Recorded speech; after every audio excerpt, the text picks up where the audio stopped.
I mean, what I wanted to do is make that video about how many variants I estimated, and I came up with a number about 700, which is possible, but I think that's a bit high, really. But with the 2010, 2011 releases, you'd have perhaps two of US, two Canadian. I mean, like with stickers, without stickers. The European card. Sometimes on the UK cards, they'll put a little import sticker, which they've always done with a lot of stuff that's imported into the UK. And then, no, that was an ambulance or whatever that was. Yeah, and then Japanese, because a lot of Japanese stuff has a little sticker on the back. I mean, I think Action Figure Grader has a Japanese import, so you could ask him about that. I mean, I know my VOTC Boba Fett is a Japanese import, but I'm sure with the vintage collection they would have done the same, and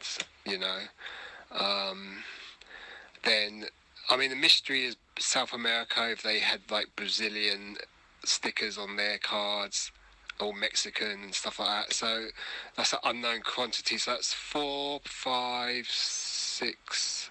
So in the early cards, you're talking about possibly 5 or 6 variants, and then, with now, it's more or less just the single basic card. So once I find my working out again, I'm going to make a video on that. But,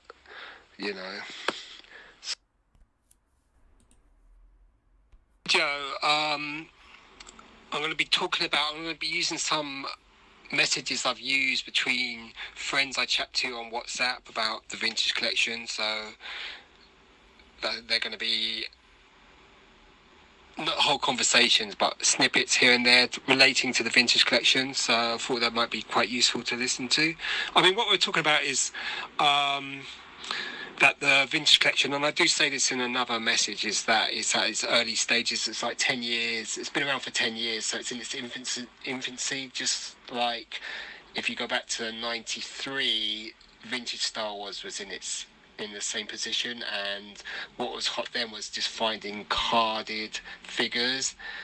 Then, I mean, in those days, tri-logos weren't really considered anything, but now they are. And then, the science of analysing action figures and where they were manufactured, where the weapons are made, all that sort of stuff, that was in 93 wasn't really, it hadn't been developed yet. So if we're looking at the vintage collection, it's 10 years, 11 years really that it's been around, and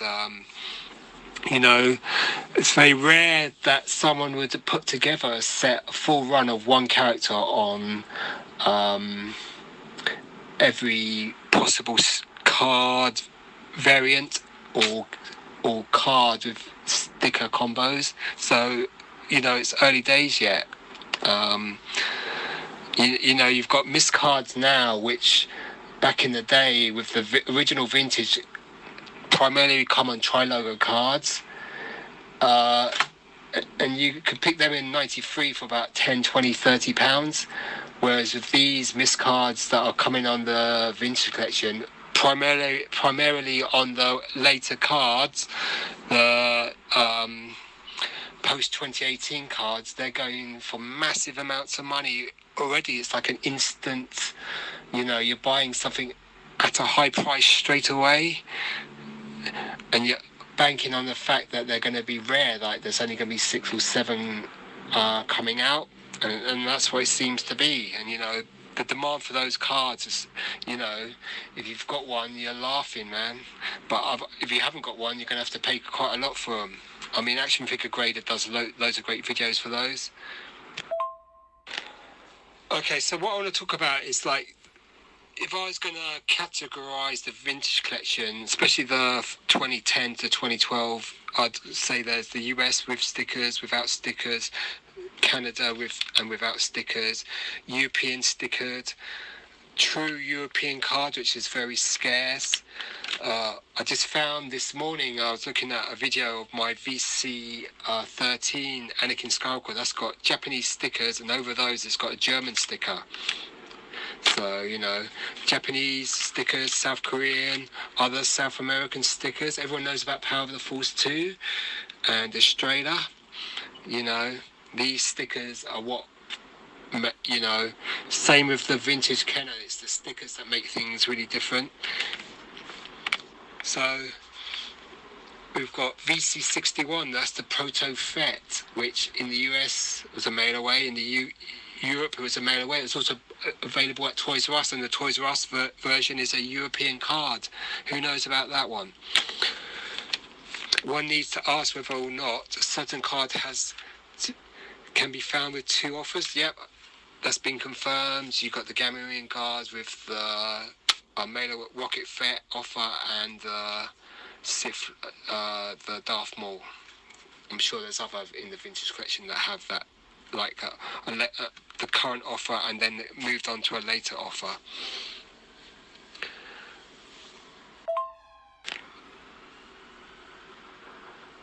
We've got to ask, what constitutes a full run of a character?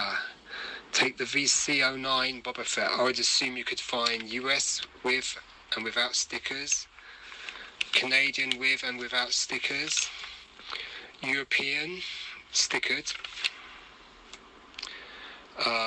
variants of 2011 Revenge and Return. That was a different figure though, but still the same number. US and Canadian or the versions of the Return and Revenge issue. The 2019 VC09 reissue. Definitely a US card. Was there a European? Possibly. Japanese import from 2010. The SDC proof card if you're going to be extra. So we've got all these different variants for one figure. There's real variants in the cards and variants with the figures. Like I was thinking earlier about the what figure variants there are, and I know there's the red Kithabar and the black headband Kithabar. But most of the figures, because they all come from the Chinese factories, are pretty much the same. I can't really think of too many variants with the figures. So it's mainly with the cards and the sticker combos and all that sort of stuff. That's the sort of variations we're talking about. And they are legitimate variants in my opinion. So you could say that if you want, or, Tri-Logo cards, if they've got, that's the European card from the 84-85. You've got the Italian import sticker, you've got the clipper wraparound. So a lot of the vintage variations are stickers as well, offers and all that sort of stuff. And, you've got different offers. Maybe there was I'm just waffling now, like a certain card that had 2 offers on them, like if it was a late release of, or at the right time as the sort of mail away Boba Fett offer was transitioning to the Darth Maul giveaway and stuff like that, so you could have one card with both offers on it. Or the same character card with that has that offer, and then it moves on to the Darth Maul offer. Now I'm really waffling, but it's quite interesting speculating what's out there. Collection as in terms of a classification, like you've got the European stickered, actual European cards, Japanese, all that sort of stuff. And I would have liked to have heard what the Yanks had to say about that. Like, have they got any of the European cards? Do they consider them variations and stuff like that? And what else did I think? I thought, so, you covered most things. Just unknown variants, unknown quantities, like the Japanese sticker, would that make it a variant? South American, if there are any variants there. I know I've gone off on that, but that's what I think it would, because I think the vintage collection, in terms of the way it's classified, is in its infancy. Like, you know, how the real vintage Star Wars, in terms of it, how that was classified, and, you know, back 30 years ago till now, where, you know, people can look at action figures and buy the little stamps and all that sort of stuff, tell them which country it comes from. It's like becomes so much more evolved and developed and stuff like that. So I'd say that the vintage collection is still in its infancy. And I think when you see that new book that comes out, I don't know, you haven't ordered it, but I think that's just going to be really just on the surface in a way. It's going to be really simple. It's just going to have the American cards. You know, it's going to be beautiful to look at, and I wish I had got my hands on that book. But, you know, it's going to be just that. It's not going to have any variants, nothing, you know, miscards, nothing like that. Or it might do, but very unlikely, because, you know. And I think when you see that new book, the variants, nothing, you know, miscards, nothing like that. Or it might do, but very unlikely, because, you know. But I mean, if you think about it, the miscards have really taken off in this wave of, like, the second wave of the vintage collection. Because, you know, back in 2010 to 2012, obviously you'd come across the odd, but they're nothing like what they are now, because, you know, you're getting about 6 to 7 of them with each release, you know. So it's amazing. Those numbers, if it is that, you know, it's just so oh, maybe I should have come on that show last night. I'm just waffling on. Anyway, cheers, goodbye. Awards figures, you know, people, I mean, what you call a Canadian transition, which is a Canadian figure with Empire Strikes Back card with Return of the Jedi stickers on it.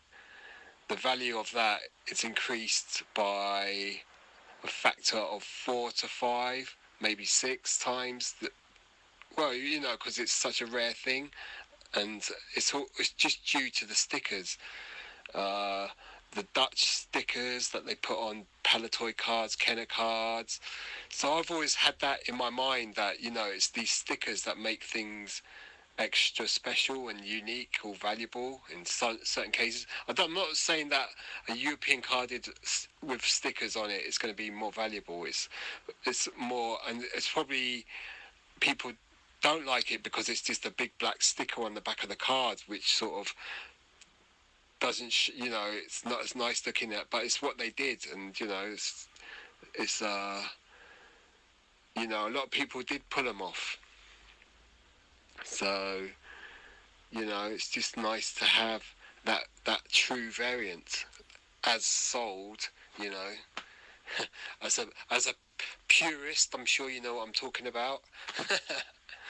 You know, I mean, it's whatever, you know, it's like if you buy original vinyl records from the 60s and 70s, you want the vinyl record thing to be mint and as sold as in the shop, preferably with the collection as in terms of a classification, like in, you know, like